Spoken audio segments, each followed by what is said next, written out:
Hey guys, welcome back. तो एक नई क्लास में आपका स्वागत है और आज हम लोग एलिमेंट लेना सीखने वाले हैं कि बेसिकली किस तरह से हम लोग रैंडम जो हमारे पास सिस्टम्स होते हैं उसमें किस तरह से एलिमेंट का चयन करते हैं, किस तरह से एलिमेंट सेलेक्ट करते हैं। मान लो आपके पास एक रॉड गिवन है या एक रिंग गिवन है, आपके पास डिस्क है या स्फीयर है, इसमें किस तरह से हम एलिमेंट का सिलेक्शन करते हैं, ये जो है आपका एक बहुत बड़ा रोल प्ले करता है हमारी फिजिक्स में। बेसिकली अगर आप बात करें ईएमटी के पोर्शन की, जिसमें इलेक्ट्रोस्टैटिक्स में हम लोग बात करते हैं, या आप मैग्नेटिज्म में बात करते हैं, या हम सेंटर ऑफ मास, जब इधर मैग्नेट इसमें क्लासिकल मैकेनिक्स का जो पोर्शन है सेंटर ऑफ मास, या हो गया आपका रोटेशन, तो इस सारे टॉपिक्स में जो एलिमेंट लेना है मोस्ट इंपॉर्टेंट थिंग होती है इसमें। ठीक है ना। अगर आप एलिमेंट लेना नहीं जानते हैं किसी भी एक सिस्टम में, तो आपको उस सवाल में आगे करना क्या है, आप पहुंच ही नहीं पाएंगे वहां तक जहां तक आपको जाना है। ठीक है, चलो शुरू करते हैं।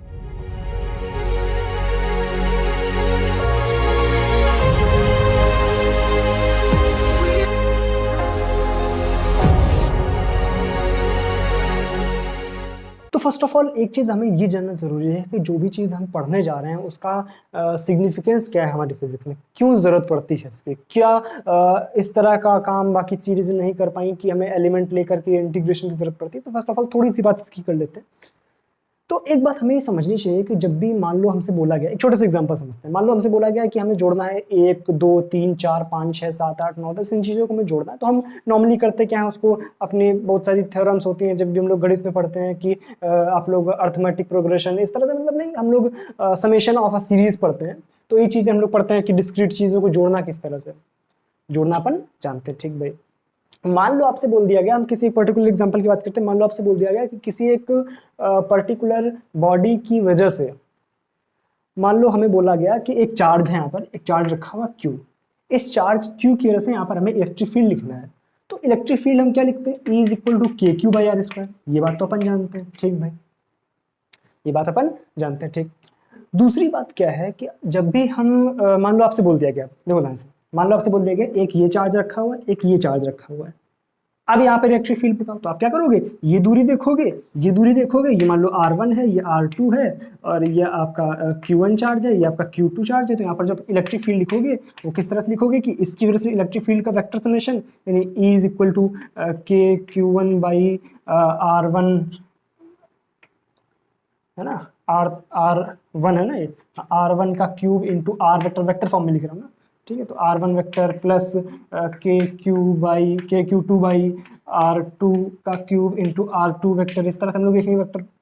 ठीक है ना, या आप इस तरह से भी कर सकते हैं, डायरेक्ट यहाँ पे स्केलर्स निकाला, स्केलर्स निकाला, डायरेक्टली वेक्टरली हमने इसको ऐड कर दिया। ठीक है ना, ये बात अपन एक बार जानते हैं। ठीक भाई, दूसरी बात, मान लो आपको बोल दिया गया कि इस तरह से 2 नहीं 3 4 5 6 चार्ज है, तो आप एक एक की वजह से निकाल के इलेक्ट्रॉनली जोड़ सकते हो। ठीक, कोई दिक्कत नहीं। मान लो आपसे बोल दिया गया एक रॉड दी गई है आपको, इस रॉड पे हमने इस तरह की चार्ज उड़ेल दिया। ठीक है ना, इस चार्ज पे हमने सॉरी इस रॉड पे हमने चार्ज डाल दिया। अब इस रॉड पे जब हमने चार्ज डाला और इसकी वजह से बोला गया कि इलेक्ट्रिक फील्ड बताओ, आप किस तरह से निकालेंगे। अब यहाँ पे एक चार्ज तो है नहीं, दो चार्ज तो है नहीं, तो किस क्या अप्रोच हमारी होनी चाहिए। तो एक बात हमें समझनी बहुत जरूरी है कि जब भी आपको एक कंटिन्यूअस डिस्ट्रीब्यूशन दिया होता है, यहाँ पे आप इलेक्ट्रोस्टैटिक की किस में बात करें या आप किसी भी चीज़ में बात करें, आप क्लासिकल मैकेनिक्स में बात कर सकते हैं, आप मैग्नेटिज्म में बात कर सकते हैं, यहाँ पे करंट फ्लो कर सकती है इस वायर में। ठीक है ना, तो वहां पर आपको मैग्नेटिक फील्ड पूछा सकता है। तो हम लोग एक पर्टिकुलर एग्जाम्पल लेके चलते हैं, तो इसी केस को मान लेते हैं। ठीक है, मान लो हमारे पास रॉड है, इस पर चार्ज क्यों डाल दिया हमने। ठीक, कोई दिक्कत नहीं। यहाँ से R दूरी पर हमें इलेक्ट्रिक फील्ड पूछा गया, तो हमारा तरीका क्या होना चाहिए, बेसिक अप्रोच कि हम क्या करते हैं, एक चार्ज की वजह से इलेक्ट्रिक फील्ड निकालना जानते हैं। तो एक चार्ज की वजह से हमने, मान लो हमारे पास दो बच्चे थे, ठीक है ना, एक बच्चे को मैंने बोला कि जाओ एक रॉड लो, इस रॉड की वजह से R दूरी पर इलेक्ट्रिक फील्ड बताना तुमको, चार्ज पूरा Q है इस पे। ठीक भाई, तो उस बच्चे ने किया क्या कि इस रॉड के उसने छोटे छोटे छोटे छोटे छोटे छोटे छोटे छोटे 100 टुकड़े किए, उसने 100 टुकड़े किए, और हर एक टुकड़े की वजह से यहाँ पे इलेक्ट्रिक फील्ड निकाला। ठीक है ना, हर एक टुकड़े की वजह से इलेक्ट्रिक फील्ड निकाला और सबको क्या कर दिया, जोड़ दिया। क्या किया, जोड़ दिया। ठीक भाई, उसने इलेक्ट्रिक फील्ड वगैरह कैलकुलेट किया। ठीक भाई, आया कुछ आंसर आया, उसका आंसर आया, ये E1 आया पहले वाले बच्चे का। लेकिन अब भी क्या उसने एक्यूरेट काम किया है, क्योंकि उसने मान लो अगर एक ये लंबाई चुनी है, तो उसने क्या किया, उसको इस लंबाई को एक पॉइंट मास मान लिया। अगर इस लंबाई को एक पॉइंट मास मान लिया, तो इसकी वजह से जब उसने यहाँ पर इलेक्ट्रिक फील्ड निकाला है, तो उसने इस पूरी लंबाई को एक पॉइंट कंसीडर किया। लेकिन ऐसा तो है नहीं एक्चुअल में, क्योंकि उसके अपर पॉइंट की वजह से यहाँ पे इलेक्ट्रिक फील्ड अलग होगा, उसके लोअर पॉइंट की वजह से इलेक्ट्रिक फील्ड अलग होगा। तो उसने एक अप्रोक्सीमेट रिजल्ट निकाला E1 के लिए। मान लो उसने कहा ठीक कोई दिक्कत नहीं, मेरा रिजल्ट आ गया, उसने कहा मैं बस इतना ही कर सकता हूँ, मैंने दूसरे से कहा भाई तू कर, उसने क्या किया, इस रॉड के उसने 1000 टुकड़े किए, क्या किया, 1000 टुकड़े किए, 1000 टुकड़े ऐसे करके किए, और 1000 टुकड़ों में उसने हर एक की वजह से इलेक्ट्रिक फील्ड निकाला और सबको जोड़ दिया, उसकी वजह से जो आंसर है, मान लो उसको हमने E2 बोला, बात समझ आ रही ना, उसने क्या किया, E2 निकाला आंसर। क्या अब इसका आंसर थोड़ा ज्यादा एक्यूरेट आया E1 से? बिल्कुल आया, क्योंकि उसने जो लंबाई मानी थी, मान लो पहले वाले जो E1 जिसने निकाला था उसकी लंबाई ये थी और दूसरे वाले के लिए लंबाई ये है, तो जाहिर सी बात है इसमें जो गलती होने की चांसेस हैं वो इस चांसेस से ज्यादा हैं, जो दूसरे वाले ने किया उसमें कम गलती होगी क्योंकि उसमें लंबाई कम है, यानी अपर की वजह से जो इलेक्ट्रिक फील्ड आ रहा होगा और जो लोअर की वजह से इलेक्ट्रिक फील्ड आ रहा होगा, दोनों में कुछ खास इतना अंतर नहीं होगा। समझ आ रहा है? तो उसने कहा ठीक भाई ये भी रिजल्ट आ गया। मान लो तीसरे से मैंने कहा कि अब जाके तू करे उसको, उसने क्या किया, इसके 50 लाख टुकड़े किए, 50 लाख टुकड़े किए और हर एक की वजह से यहाँ पे इलेक्ट्रिक फील्ड निकाला। क्या अब उसका आंसर जो आएगा वो ज्यादा एक्यूरेट आएगा? ऑब्वियस सी बात है, जो E3 आएगा वो ज्यादा एक्यूरेट आएगा। तो मैंने सोचा कि क्या मैं जितने ज्यादा छोटे से छोटे टुकड़े कर रहा हूं, क्या आंसर में एक्यूरेसी उतनी ज्यादा बढ़ती जा रही है? क्या मैं जितने कम से कम टुकड़े, सॉरी कितने, जितने ज्यादा से ज्यादा टुकड़े करूंगा, मतलब छोटा से छोटा टुकड़ा रखूंगा, तो एक्यूरेसी उतनी ज्यादा बढ़ जाएगी। बात समझ आई? इसका मतलब ये है कि हम अगर इसको 50 लाख की जगह हम 1 करोड़ कर दे, 10 करोड़ कर दे, 50 करोड़ कर दे, तो उतनी ही एक्यूरेसी बढ़ती चली जाएगी। तो गणित वालों ने क्या किया, एक छोटा सा इसका समाधान निकाला, इस समस्या का एक छोटा सा समाधान निकाला। छोटा सा क्या, एक बहुत बड़ा समाधान कर सकते हैं, लेकिन मेथड बहुत छोटा सा हो जाता है वो। उस समस्या का समाधान गणित वालों ने क्या निकाला, इंटीग्रेशन। क्या चीज, इंटीग्रेशन। इसको हम लोग हिंदी में क्या बोलते हैं, समाकलन, समान आकलन, मतलब पूरा समाकलन, ठीक है ना, पूरा आकलन। तो इंटीग्रेशन क्या करता है कि जो काम हम लोग बहुत लंबे मेथड से कर रहे थे उसको उसने छोटे मेथड से कर दिया। उसने क्या किया, हम लोग क्या कर रहे थे कि एक रॉड को हमने कई टुकड़ों में तोड़ दिया, मतलब 50,000 या 10,000 जो भी टुकड़े किए, तो उसको हमने इतने टुकड़ों में तोड़ दिया और हर एक टुकड़े से इलेक्ट्रिक फील्ड निकाला, फिर सबको जोड़ दिया। इंटीग्रेशन क्या करेगा, इस रॉड के इनफाइनाइट नंबर ऑफ टुकड़े करेगा, मतलब इनफाइनाइटेसिमल टुकड़े, बिल्कुल छोटे छोटे टुकड़े करेगा और उस छोटे छोटे हर एक टुकड़े की वजह से इलेक्ट्रिक फील्ड निकालेगा और उसको क्या कर देगा, जोड़ देगा। ये होता है इंटीग्रेशन का काम। इंटीग्रेशन का क्या काम होता है कि हर एक छोटे छोटे टुकड़े की वजह से यहाँ पे इलेक्ट्रिक फील्ड, मतलब इतना छोटा होगा, बिल्कुल छोटा, समझ गए ना। तो हर एक छोटे टुकड़े की वजह से इलेक्ट्रिक फील्ड निकाला, उसको क्या किया, उसने जोड़ दिया। मान लो उस छोटे से टुकड़े की लंबाई dl थी, तो उस dl को उसने सब पूरे हर इलेक्ट्रिक फील्ड पर निकाला और उसने क्या किया, जोड़ दिया। तब जो इलेक्ट्रिक फील्ड आएगा वो सबसे ज्यादा एक्यूरेट होगा, उसमें सबसे ज्यादा एक्यूरेसी होगी। तो सबसे पहले आपको बात समझ आनी चाहिए कि हम ये इंटीग्रेशन वगैरह क्यों करते हैं, क्या इसका बेसिक मीनिंग है, क्यों हम ये एलिमेंट वगैरह का कर पाते हैं, क्यों इंटीग्रेशन करते हैं, हम लोग डायरेक्टली क्यों नहीं कर पाते हैं, ठीक है ना। तो ये होता है इसका बेसिक रीजन। बात थोड़ी थोड़ी समझ आई, फील आई थोड़ी थोड़ी इंटीग्रेशन की, इंटीग्रेशन एक्चुअल में करते क्यों हैं हम किसी भी सिस्टम में, ठीक है। अब देखते हैं कि हम अलग अलग, मान लो यहाँ पे रॉड हो सकती थी, यहाँ पर हम रिंग कर सकते थे, यहाँ पे हम डिस्क कर दें, यहाँ पर हम हाफ रिंग कर दें, यहाँ पर हम क्वार्टर रिंग कर दें, यहाँ पर हम आधा वायर कर दें, यहाँ पर इनफाइनाइट वायर कर दें, अनंत सिस्टम हम ले सकते हैं। उन सारे सिस्टम्स की वजह से हम इलेक्ट्रिक फील्ड या कोई भी चीज़, हम कोई भी सिस्टम हो, आपका कोई भी, मतलब किसी भी आकार का सिस्टम है, लेकिन कुछ गिने चुने ही हम लोग को पढ़ना होता है, ठीक है ना। तो उसमें एलिमेंट किस तरह से सेलेक्ट करते हैं। अब यहाँ पे हम लोग इलेक्ट्रिक फील्ड की बात कर रहे हैं, हम लोग सेंटर ऑफ मास की भी बात कर सकते हैं, हम लोग मोमेंट ऑफ इनर्शिया की भी बात कर सकते हैं, हम लोग मैग्नेटिक फील्ड की भी बात कर सकते हैं। तो कैलकुलेट आप कुछ भी करें, लेकिन एलिमेंट लेने का जो प्रोसेस होगा वो सेम होगा, ठीक है ना। तो चलो अब उस पर बात करते हैं। तो आई होप यहाँ तक की बातें आपको मतलब कोई दिक्कत नहीं दे रही होंगी, ठीक है ना। इंटीग्रेशन की बेसिक फील तो आपको आ गई होगी। अगर कुछ फील वील आ गई अच्छी खासी तो जाके कमेंट सेक्शन में एक बार लिख दो, ठीक है ना। और वीडियो को भी जाके फटाक से शेयर कर दो। आप लोग शेयर वगैरह तो करते नहीं हो, ठीक है ना, कहने का कोई फ़ायदा वगैरह होता नहीं है, तो कल तो अपनी जबान गंदी करना, ठीक है। चलो देखते हैं। उम्मीदें आपसे बहुत होती हैं, लेकिन इधर ना जब उम्मीदों पे कोई खरा नहीं उतरता है तो बड़ा बुरा सा लगता है, ठीक है। देखो इधर, तो अब हम लोग शुरुआत क्या कर रहे हैं कि किस तरह से हम लोग एलिमेंट लेते हैं, ठीक है ना। बेसिक से स्टार्ट करेंगे हम लोग एक सिंपल रॉड से। कहाँ से, रॉड से, कि रॉड में हम किस तरह से एलिमेंट लेते हैं। तो एलिमेंट लेने का रॉड में तरीका क्या होता है, मान लो ये आपकी रॉड दी गई है कोई, ठीक है।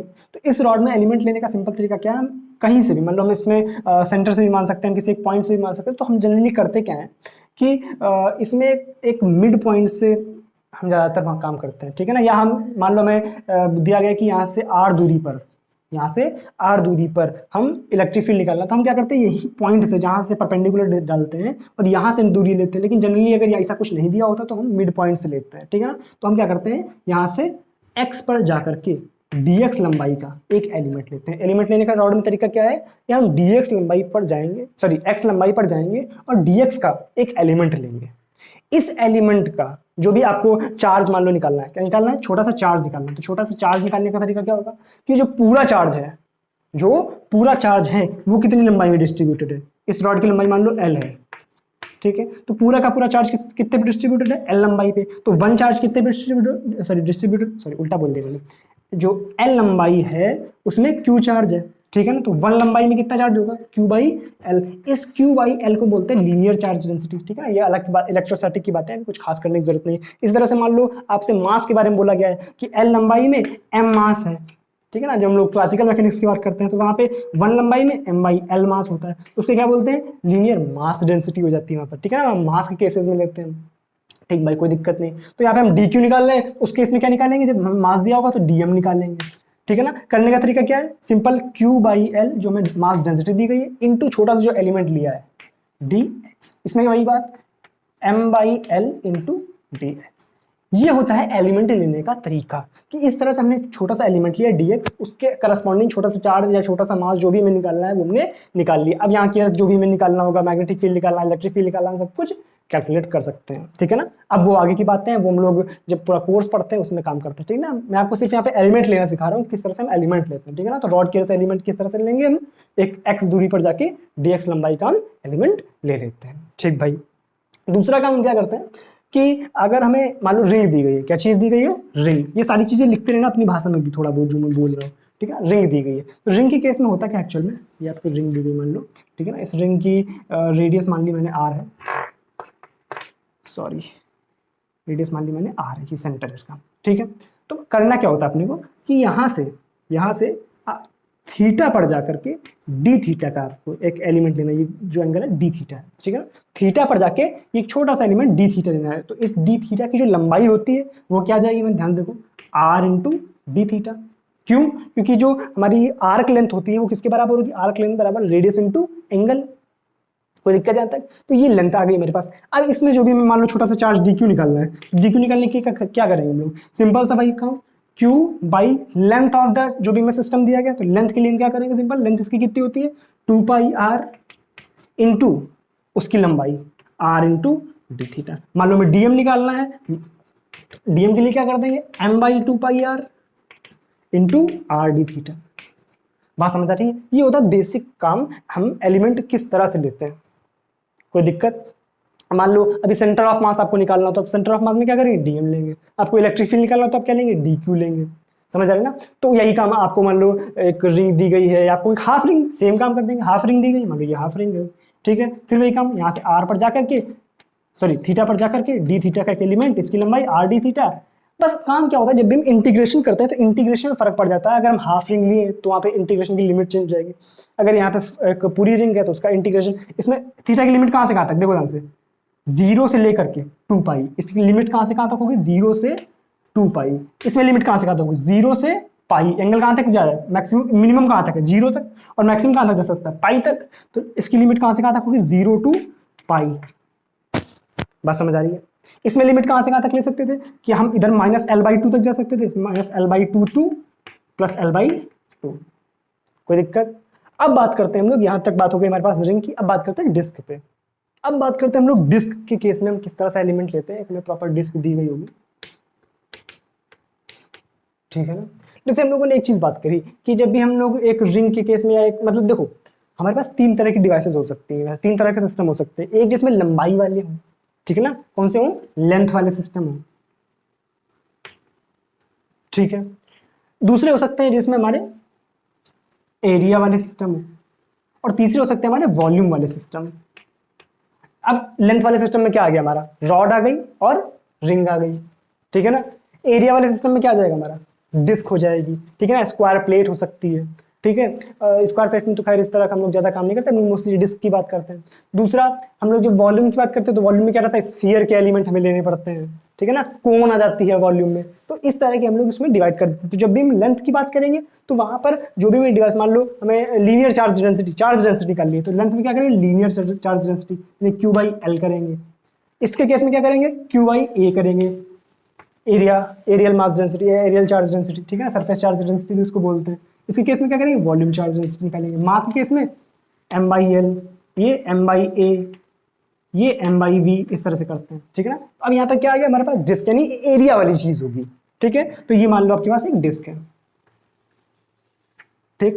डिस्क के केस में तरीका क्या होता है करने का, डिस्क के केस में आप क्या करो, हम लोग रिंग की वजह से वही काम करना जानते हैं। मान लो इलेक्ट्रिक फील्ड निकालना है तो रिंग की वजह से निकालना जानते हैं, या मान लो सेंटर ऑफ मास, तो रिंग का हम निकाल चुके हैं, तब हम आकर डिस्क का निकालेंगे। तो करने का तरीका डिस्क के केस में क्या होता है, हम किसी भी एक, मान लो इसकी रेडियस आर थी, ठीक है, तो हम किसी भी एक स्मॉल आर दूरी पर या स्मॉल एक्स दूरी पर जाकर के, एक एक्स दूरी पर जाकर के dx मोटाई का, क्या चीज, dx मोटाई की एक रिंग काट लेते हैं। ये क्या काटी हमने, रिंग, ये क्या है, ये रिंग काटी हमने dx मोटाई की। इसकी मोटाई कितनी है, dx है। x पर जाके dx मोटाई की एक रिंग काट ली है, ठीक है। तो इस रिंग का छोटा सा एरिया हम क्या लिखेंगे, इस रिंग का जब एरिया लिखेंगे तो क्या लिखेंगे, देखो ना, इसमें एरिया वाला काम कर रहे हैं हम, तो छोटा सा एरिया इस रिंग का क्या लिखेंगे हम लोग, ध्यान देखो, इसका लंबाई कितनी है, 2 पाई एक्स, भाई इसकी रेडियस कितनी हो गई छोटी सी रिंग की, x, तो इसकी लंबाई कितनी हो गई 2 पाई एक्स, और इसकी मोटाई कितनी है dx, 2 पाई एक्स लंबाई इंटू मोटाई कितनी dx, तो इसका एरिया क्या होगा 2 पाई एक्स इंटू dx, ये हम एरिया निकाल लिया हमने। अब जब भी मान लो हमको छोटा सा एलिमेंट की काम में चार्ज निकालना है, छोटा सा चार्ज किस तरह से निकालेंगे, dq बराबर q बाई एरिया, एरिया क्या पूरी डिस्क का, पाई आर स्क्वायर इंटू छोटा सा एरिया यानी 2 पाई एक्स dx। या हमें मान लो छोटा सा मास निकालना है इस रिंग का, तो dm किस तरह से निकालेंगे, m by pi r square into 2 pi x dx, इस तरह से निकाल लेंगे। हमें हाफ रिंग दी हो, हमें फुल रिंग, हाफ डिस्क दी हो या फुल डिस्क दी हो, काम सेम है। हाफ डिस्क में इस तरह से होगी, ठीक है। फिर भी क्या करेंगे, एक्स पे जा करके dx मोटाई की एक रिंग ले लेंगे, तो काम सेम होगा उसमें भी, ठीक है। फिर से वही काम करेंगे, बस इसमें एरिया जो होगा वो आधा कर देंगे। इसमें क्या कर देंगे, इसके केस में पाई आर स्क्वायर बटा 2, बस इतना अंतर होगा, बाकी सब सेम होगा। और यहाँ पे ये जो एरिया एलिमेंट होगा, क्योंकि अब इसमें भी आधा हो जाएगा तो इसमें पाई एक्स dx हो जाएगा, ठीक है ना। तो ये बात हो गई हमारी डिस्क की। अब बात करते हैं हम लोग 3D के केस में, जो हम लोग मेनली वही चीजें पढ़ रहे हैं जो हमें अपने सिलेबस में कवर करनी होती है। जैसे हमें दिया होगा जनरली डिस्क हो गया, रिंग हो गया, स्फीयर हो गया, कोन हो गया, हमें इनसे ऊपर चीजें नहीं दी जाती, हमें कोई स्क्वायर प्लेट के से उसका एलिमेंट नहीं कैलकुलेट करना पड़ेगा, समझ रहे ना। तो इन्हीं चीजों पे हमें खेलना होता है। अब दूसरी बात करते हैं हम लोग स्फीयर की, ठीक है। तो स्फीयर के केस में अपन करते क्या, सिंपल देखो ध्यान से, स्फीयर के केस में हम दो काम करते हैं। पहले अपन देख लेते हैं स्फीयर होते हैं कितने तरह के, दो तरह के हमें पढ़ने होते हैं। एक हमारे पास होता है हॉलो स्फीयर, एक होता है सॉलिड स्फीयर। हॉलो स्फीयर जो होगा उसमें हम एरिया वाइज बात करेंगे, क्योंकि उसमें सिर्फ सरफेस होगी। आपने प्लास्टिक वाली बॉल से खेला होगा जो नहीं अंदर खोखली होती है, और आपने लेदर की बॉल से खेला होगा जो अंदर सॉलिड होती है, तो वो सॉलिड स्फीयर और हेमिस्फीयर, सिंपल सा आपको हॉलो स्फीयर, ठीक है ना। एक दूसरा जो हम केस पढ़ेंगे स्फीयर में होता है हेमिस्फीयर, एलिमेंट लेने का तरीका उसमें भी सेम होता है, इसकी तरह पहले सीख लो। देखो जब हम हॉलो स्फीयर की बात करेंगे, किसकी बात करेंगे, हॉलो स्फीयर, तो आपका अंदर खोखला होगा, ठीक है, ये अंदर खोखला होगा। एलिमेंट लेने का तरीका देखो ध्यान से, एलिमेंट लेने का तरीका बिल्कुल ध्यान से देखना। मान लो रेडियस इसकी आर थी, हमने किया क्या, थीटा पर जाकर के डी थीटा मोटाई का, कितने का, डी थीटा मोटाई का एक एलिमेंट काटा, तो इसकी लेंथ कितनी होगी, आर डी थीटा, और इस एलिमेंट को पकड़ करके हमने पूरी रेडियस में घुमा दिया इस तरह से। तो हमें क्या मिलेगी, यहाँ पर रिंग मिलेगी। क्या मिलेगी, एक रिंग मिल जाएगी जिसकी मोटाई कुछ आएगी, वो होगी आर डी थीटा। कंफ्यूज हो गए, देखो ध्यान से, हमने क्या किया, थीटा पर गए, एक डी थीटा मोटाई का एलिमेंट काटा, और उस ऐसे देखो ऐसे गए, डी थीटा पर गए, थीटा पर गए, डी थीटा मोटाई का हमने एलिमेंट काटा और उसको पूरे में ऐसे करके घुमा दिया, तो क्या एक रिंग मिल जाएगी हमको। और इसकी मोटाई कितनी होगी, आर डी थीटा। एलिमेंट बिल्कुल आपको इसी तरह से लेना, दूसरा तरीका नहीं आजमाना। दूसरा तरीका आजमाएंगे तो एरर होने के चांसेस हैं, इसमें कर सकते हैं, दूसरा तरीका बताएंगे, थोड़ा सा उसमें एरर होने का चांसेस होता है, ठीक है ना, वैसे बहुत ज्यादा एरर नहीं होगा, ठीक है। देखो ध्यान से, ये हो गया। अब ये हमारे पास क्या बन गई, एक रिंग बन गई, इस तरह समझ लो। एक ये जो पार्ट है, ये डैश वाला पार्ट है, इसको मैं बनाया ये, ठीक है ना, इस तरह से दिख रहा होगा। इसकी मोटाई कितनी होगी, आर डी थीटा। इसकी रेडियस कितनी होगी, रेडियस देखो ध्यान से, रेडियस देखो, क्या ये रेडियस होगी, ये वाली दूरी, और ये दूरी है कितनी, देखो ध्यान से, ये अगर r है तो ये कितनी होगी, r cos थीटा, ये कितनी होगी, r cos थीटा, समझ आ रहा है। और इसकी दूरी कितनी यहाँ से, वो होगी r sin थीटा, वो बात अलग थी, लेकिन हमारे काम किससे, रेडियस से, r cos थीटा। तो मान लो मैं चार्ज निकालना है इस पे, छोटा सा चार्ज dq, किस तरह से निकालेंगे, dq बराबर q by total area of this sphere, यानी 4 पाई r स्क्वायर, यही तो करते हैं हम लोग, इनटू इस एलिमेंट का एरिया, इस एलिमेंट का एरिया डी हमने मान कितना निकालेंगे, देखो ध्यान से, इसकी लंबाई कितनी है 2 पाई r, इसकी कितनी r cos थीटा, इनटू इसकी मोटाई कितनी r d थीटा। तो ये आ गया इसका एरिया, यानी dq निकालने के लिए क्या करेंगे हम लोग, q by total area into इस एलिमेंट का एरिया, यानी 2 pi r cos theta into r d theta, ये होगा इस एलिमेंट का एरिया। फील आ रही थोड़ी थोड़ी, समझ आ रहा है किस तरह से करते हैं। अब इस एलिमेंट की वजह से जो भी हमें चार्ज निकालना होगा, हमें मास निकालना होगा, वो हम काम हम कर सकते हैं। बात क्लियर। अब सेम काम हमें मान लो हेमिस्फीयर दिया, हेमिस्फीयर मतलब आधा कटा हुआ स्फीयर, तो फिर भी सेम काम, बस एरिया चेंज होएगा, उसमें एरिया आधा कर देंगे, और इस एलिमेंट में जो काम करेंगे उसमें कोई फर्क नहीं पड़ेगा, क्योंकि उसमें मान लो इस तरह से, ठीक है, यहाँ से सॉरी, यहाँ से थीटा पर जाकर के डी थीटा का एलिमेंट लिया, तो इसमें तो कोई फर्क नहीं पड़ेगा ना, जो ऊपर हम घुमा रहे हैं, बस लिमिट चेंज हो जाएंगी थीटा की, कहां से कहां तक, 0 से पाई रहेगी, इसमें क्या आएगी 0 से 2 पाई आएगी। बात समझ आई। दूसरा तरीका देखो ध्यान से, इसको करने का दूसरा तरीका क्या हो सकता है हमारे पास, अभी नहीं है, देखो अभी समझाऊंगा क्या उसका एक दूसरा तरीका सोच सकते हो आप, लेकिन उसको कर नहीं सकते हो, देखना ध्यान से। पहले हम सॉलिड की बात कर लेते हैं। सॉलिड के केस में क्या होगा, ये हम लोग हॉलो की बात करी थी, सॉलिड के केस में क्या होगा, देखो एलिमेंट लेने का तरीका एक तो यही है, सिंपल, एक तो यही है, लेकिन इससे अपन करेंगे नहीं, क्यों नहीं करेंगे, उसमें भी एरर है, बताऊंगा भी, ठीक है। देखो ध्यान से, करने का तरीका क्या है, मान लो हमने क्या किया, हमने x पर जाकर के, कितनी पर जाके, x पे जाकर के dx मोटाई की, क्या चीज, dx मोटाई की एक डिस्क काटी।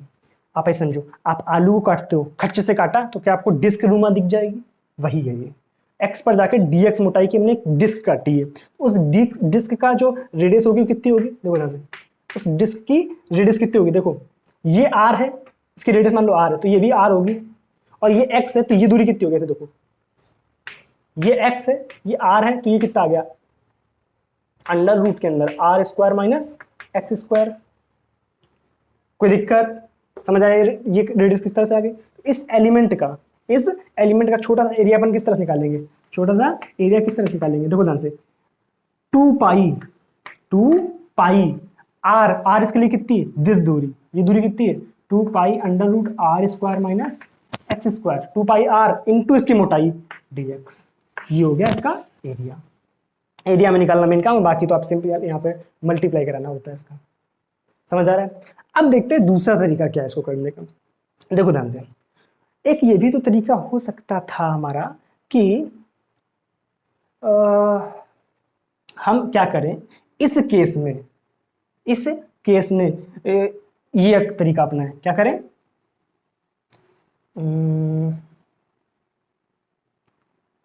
ये हॉलोस्फीयर है, ठीक है, हॉलोस्फीयर में हमने क्या किया, x पर जाकर के dx मोटाई की एक रिंग काटी है, dx मोटाई की एक रिंग काटी, तो क्या ये काम भी तो हम कर सकते हैं। तो इसमें छोटा सा एरिया लिखेंगे तो क्या आ जाएगा, सिंपल सा, इसमें वही, तो ये r है, तो ये रेडियस कितनी हो जाएगी, अंडर रूट के अंदर r square minus x square, तो dA कितना आ जाएगा इसमें, देखो ध्यान से, dA कितना आ जाएगा इसमें 2 पाई, यहाँ मैंने कुछ गड़बड़ किया शायद, यहाँ मैंने कुछ गड़बड़ किया, ये मैंने डिस्क का एरिया लिखा हुआ है, ये मैंने डिस्क का एरिया लिखा हुआ है, तो इस डिस्क का area, I am so sorry, यहाँ पे हम लोग वॉल्यूम की बात कर रहे हैं, आई एम सो सॉरी, यहाँ पे हम लोग वॉल्यूम की बात कर रहे हैं, तो वॉल्यूम में क्या करेंगे हम लोग, छोटा सा वॉल्यूम जब इसका लिखेंगे, क्योंकि यह सॉलिड चीज क्या निकलेगा, वॉल्यूम निकलेगा, ठीक है ना, छोटा सा वॉल्यूम क्या निकल आएगा इसका, छोटा सा जो वॉल्यूम निकलेगा दैट विल बी, इस डिस्क का वॉल्यूम कितना है, देखो ध्यान से, पहली बात तो इसकी एरिया, इसका एरिया कितना होगा पाई r स्क्वायर, इसकी रेडियस कितनी है ये, यानी r square minus x square into इसकी मोटाई, ये इसमें एरिया की नहीं, इसमें वॉल्यूम की बात होती है, हम सो सॉरी, ठीक है ना, माफी, ठीक। तो ये आ गया इसका छोटा सा वॉल्यूम, लेकिन इसमें तो हम एरिया कैलकुलेट करेंगे, तो इसमें एरिया क्या जाएगा 2 pi into under root r square minus x square into dx, ये आ सकता है। लेकिन एक बात आपको यहाँ पे ही समझनी है कि इस तरह से, इस तरह से हम लोग इसमें तो काम कर सकते हैं, सॉलिड में तो काम कर सकते हैं, लेकिन हॉलो में ये तरीका गलत है। इसमें आप कैलकुलेट करके आओगे तो आंसर गलत आएगा। आंसर गलत क्यों आएगा उसका रीजन समझते हैं। फर्स्ट ऑफ ऑल तुम थोड़ा सा नोट कर लो, फिर हम इसका रीजन समझाते हैं आपको। नोट कर लिया? अब देखो ध्यान से, हम लोगों ने जब क्या किया था कि जब हम लोगों ने एक्स पर जाकर के dx मोटाई की एक डिस्क काटी थी, उसमें हर जगह पर dx मोटाई की जो डिस्क कटी थी उसका एरिया क्या, सॉरी उसकी मोटाई क्या थी, dx। लेकिन यहां पर जब हमने dx मोटाई की एक रिंग काटी है, dx मोटाई की, अब देखो ध्यान से, इस तरीके में क्या था कि उस रिंग की जो मोटाई थी वो r d थीटा थी। इस डिस्क को अगर आप, सॉरी इस रिंग को अगर आप ध्यान देखो तो ये रिंग कुछ इस तरह की दिखेगी आपको, क्योंकि तिरछी रिंग है ना, इस तरह की रिंग, इस तरह की रिंग, समझ आ रहा है? तो ये लिया था इस केस में हम लोगों ने आर डी थीटा, समझ आ रहा है ना? तो ये बात तो इसकी सही है कि आर डी थीटा इसकी मोटाई है, लेकिन क्या डीएक्स इसकी मोटाई है? डीएक्स हम लोगों ने कैसे लिया है? परपेंडिकुलर लिया है, परपेंडिकुलर, यानी एक्चुअल में जो रिंग की मोटाई है वो इस तरह से स्लांट, क्योंकि ऐसी ही होती है हमारे पास, जो हमारे पास हॉरोस्फीयर होता है इस तरह से। लेकिन जो हम लोगों ने एक्स पर जाकर डीएक्स मोटाई की, जो हम लोगों ने रिंग मानी है, एक्चुअल में वो परपेंडिकुलर मानी है। तो परपेंडिकुलर जब हम चीज लेंगे और एक्चुअल में वो स्लांट है तो एरर आ जाएगा, क्योंकि बहुत तगड़ा एरर है ये, कि हर जगह जो हमने इसकी मोटाई मानी हमने मानी है डीएक्स, लेकिन एक्चुअल में जो इसकी मोटाई है वो आर डी थीटा। तो इसमें हम लोगों ने क्या, क्यों ऐसा कर लिया? इसमें भी हम लोग ये काम कर सकते थे, थीटा पे जाकर के, सॉलिड में ये काम कर सकते हैं हम लोग, थीटा पर जाकर के आर डी थीटा मोटाई का, आर डी थीटा मोटाई के में एक डिस्क काटे, आंसर सेम आएगा। इसमें दोनों तरीके अपना सकते हैं। इसमें इस तरह से क्यों होता है? क्योंकि जब हमने इसमें एक्स पर जाकर के डीएक्स मोटाई की हमने डिस्क काटी है तो उसमें हर जगह वो सॉलिड है, तो जो हमने डीएक्स मोटाई है हमारे पास वो हर जगह है। इसमें भी, इसमें क्या था, इसमें खोखली जगह थी, तो एक्चुअल में जो मटेरियल है वो केवल किनारे किनारे पर है, तो एरर बहुत कंपैरिजन में बहुत ज्यादा आ रहा था। लेकिन इसमें क्या था कि एरर, क्योंकि हर जगह हमारे पास सॉलिड है और उसके कंपैरिजन में जो किनारे की जगह है वो तो पूरे, भाई वही चीज़ है ना कि समंदर भरा है अगर, तो उसके किनारे का कोई महत्व नहीं हो गया एक तरह से ना, कि बहुत बड़ी चीज़ है, थोड़ी चीज़ का उसके कंपैरिजन में कोई खास फर्क पड़ेगा ही नहीं। तो हर जगह सॉलिड है तो उसमें जो किनारी है उसका कोई फर्क खास पड़ेगा नहीं। लेकिन इसमें क्या है, इसमें तो खाली भैया किनारी किनारी है ना, जब किनारी किनारी है उसका बहुत ज़्यादा फर्क पड़ जाएगा। समझ आ रहा है ना? क्योंकि इसमें अंदर तो कुछ है ही नहीं, अंदर हमने जो डीएक्स मोटाई मानी है उसमें अंदर तो कुछ है ही नहीं, तो इसमें किनारी किनारी को हमने किनारी किनारी जो थी आर डी थीटा थी और हमने पूरी को मान लिया डीएक्स, तो उसमें बहुत ज्यादा एरर आ जाएगा। तो जब जब भी आपको हॉलोस्फीयर करना है तो हॉलोस्फीयर में केवल यही तरीका अपनाना है, थीटा पे जाकर के डी थीटा वाला एलिमेंट। लेकिन जब आप सॉलिड कर रहे हो तो आप थीटा पे जाकर डी थीटा भी ले सकते हो और एक्स पे जाकर के डीएक्स भी ले सकते हो। क्या फील आई थोड़ी थोड़ी? अगर अब भी कंफ्यूजन है तो आप जाकर कमेंट सेक्शन में लिख देना, ठीक है ना? वीडियो को शेयर जरूर कर देना, क्योंकि ये ऐसी चीज़ है ना कि आप ये 11वीं के बच्चे को भी शेयर कर सकते हो, 12वीं को भी कर सकते हो, 13वीं को भी कर सकते हो, 14वीं को भी कर सकते हो, एमएससी वाले को भी कर सकते हो। उसको भी बहुत लोगों को कन्फ्यूजन होता है, आप ये किसी से अंतर पूछ दो अच्छा खासा गोता खा जाएगा, ठीक है ना? तो आई होप यहाँ तक की बातें आपको समझ आ गई होंगी। आज का जो लेक्चर है वो थोड़ा हेल्पफुल होगा आपके लिए, क्योंकि पूरी फिजिक्स में आपको ये दिक्कतें आती होंगी, ठीक है ना? तो गर्मी काफ़ी हो रही है, अब इस लेक्चर को खत्म करते हैं, अब मिलते हैं अगली क्लास में। तब तक ख्याल रखो अपना, अच्छे से पढ़ाई को, उसको रिवीजन कर लेना, कोई प्रॉब्लम हो तो नीचे बता देना, ठीक है ना? और काम वही, लाइक सब्सक्राइब नोटिफिकेशन घंटी बजा देना, ठीक है ना? चलो मिलते हैं अगली वीडियो में, तब तक के लिए thank you so much, bye bye.